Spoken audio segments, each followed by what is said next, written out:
Здравствуйте. На телеканале «Новый век» программа «Вызов 112». В студии Сергей Хайдаров. И сегодня мы расскажем о нападении с ножом на продавщицу зоомагазина. Сразу после произошедшего мужчина скрылся, его личность уже установили. Подозреваемый объявлен в розыск. Испугавшись ВИЧ-инфекции, подросток рассказал, как был совращен подругой матери. На женщину возбудили уголовное дело. На улице Залесная «Лада», как бильярдный шар, летела между двумя иномарками и бетономешалкой. 15-ю машину врезалась в «Шкоду Йети», вот это вот. Ее откинуло, соответственно, по правой крайней полосе ехала бетономешалка. Хроника дорожных происшествий. Это и не только прямо сейчас. На продавщицу зоомагазина сегодня напали с ножом прямо на рабочем месте. Все произошло средь бела дня в одном из торговых центров Казани. Женщина жива, ее сколото резанными ранами госпитализировали. Нападавший скрылся. Подробности у Нафисы Минязовой.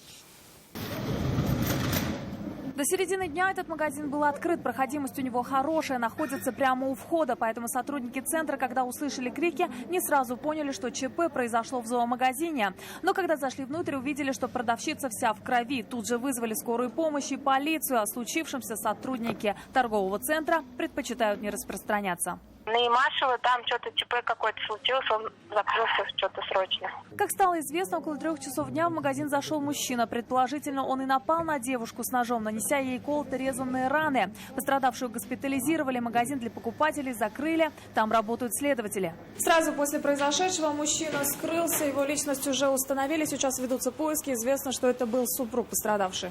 Как стало известно, девушка работает именно на этой торговой точке недавно, временно заменяла отсутствующих сотрудников.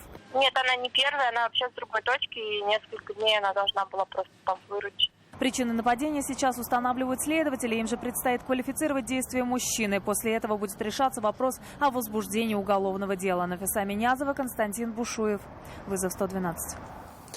Испугался за свое здоровье и рассказал родителям о том, что его, несовершеннолетнего, совратила приятельница матери. Уголовное дело возбудили в отношении дамы, которая в 2016 году вместе с семьей подруги направилась отдыхать в Пестричинский район.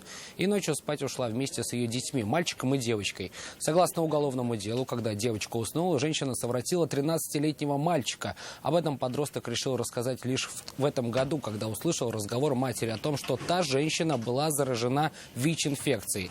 Врачи никаких заболеваний у подростка, к счастью, не нашли. Но, тем не менее, взрослые обратились в полицию. И по данному факту возбудили уголовное дело по статье «Половое сношение с лицом, не достигшим 14-летнего возраста».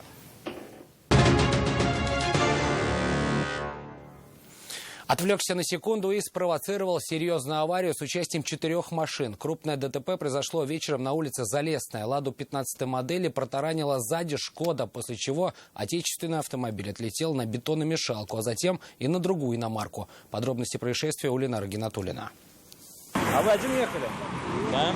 Сами не пострадали, все нормально? Да. Большая удача, что на заднем сиденье в салоне «Лады» 15-й модели никто не сидел, иначе последствия могли бы быть куда хуже. Именно ВАЗ принял на себя основной удар от «Шкоды Йети», после чего неуправляемая легковушка, как бильярдный шар, отлетела в бетономешалку. Столкнувшись с грузовиком, «Лада» изменила траекторию движения и врезалась уже в другую, белую «Шкоду Йети». Ну вы видели вообще, машина, вот она без тормозов, что ли, не тормозила? Я не видел, сзади машина уехала, сзади. Я здесь стоял другая машина с аварийным знаком.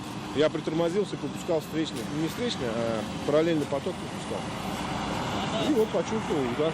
Как рассказал водитель белой «Шкоды Йети», он начал объезжать стоящий на дороге автомобиль. То же самое собирался сделать и водитель «Лады». А вот шофер темной «Шкоды» этого сделать не сумел и спровоцировал аварию с участием 4 машин. Свою вину в беседе с сотрудниками ГИБДД автомобилист признал и пояснил, что попросту не заметил притормозившую «Ладу».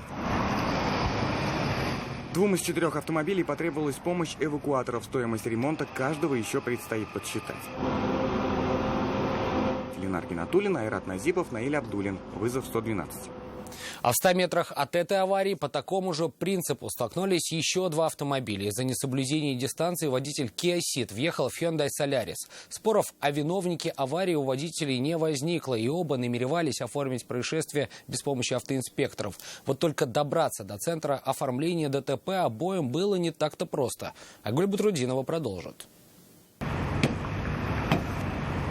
Оба автомобиля ехали в одну сторону и в одном ряду. Kia сзади, Hyundai чуть впереди. Водитель последний начал резко снижать скорость. Вскоре и произошел удар. А сын у вас был, не пострадал? Люди в аварии не пострадали, чего не скажешь об автомобилях. У Hyundai сильно деформировалась задняя часть, а у Kia разбита передняя. Уехать без эвакуатора иномарка уже не могла. Отрицать свою вину водителю Kia уже не было смысла. Разобравшись, кто прав, а кто виноват, участники ДТП оформили все документы без помощи автоинспекторов. Айгуль Бадрудинова, Айрат Назипов, Наиля Абдуллин, вызов 112. Разворот не по правилам стал причиной крупной аварии на перекрестке улиц Чистопольска и Бичорина. Там столкнулись Volkswagen Polo и Range Rover. Именно водитель последнего стал разворачиваться, не убедившись в безопасности своего маневра. Встречный Volkswagen врезался ему прямо в бок. За помощью к медикам участники аварии обращаться не стали, но известно, что пассажирка внедорожника чувствовала себя неважно. «Жигули» 6-й модели и «Мазды» сегодня не поделили перекресток улиц Песочной и Леонида Черкасова. Женщина за рулем иномарки не уступила дорогу отечественному автомобилю, и в результате едущие по главной «Жигули» протаранили «Мазду». С места столкновения Салават Мухаммадуллин. Автомобили, которые разбросало по проезжей части, стали причиной затора. Особенно трудно пришлось водителям автобусов. Сразу после столкновения на место вызвали медиков, но их помощь, к счастью, никому не понадобилась. Рассказывать, как столкнулись автомобили, участники аварии не захотели. Больше всех против был друг водителя «Жигулей». Машины разъехали, сняли, уехали. Все, репортаж снят, контент есть. Выяснилось, что женщина за рулем «Мазды», едущая по второстепенной Черкасова, не уступила дорогу отечественному автомобилю, который ехал по главной дороге. В результате удар пришелся в левый бок иномарки. «Мазда» при этом смогла самостоятельно покинуть место ДТП, а вот «Жигулям» досталось сильнее и понадобилась помощь другой машины. Но эвакуатор водитель вызывать не стал. Автоинспекторы оформили аварию. Страховым компаниям предстоит установить, какой ущерб был нанесен машинам, а водителю «Жигулей» решить, есть ли смысл восстанавливать автомобиль. Салават Мухаммадуллин, Нафиса Минязева, Константин Бушуев, вызов 112. Это все, о чем мы успели вам рассказать. Обо всех происшествиях вы можете сообщать нам по телефону 570 50 50 или на мобильный 8 98 69 112 112. Это можно сделать и в наших группах в социальных сетях. Туда же можно присылать и снятое вами видео. В студии был Сергей Хайдаров. До встречи. И не бросайте вызов судьбе. Вдруг она его примет.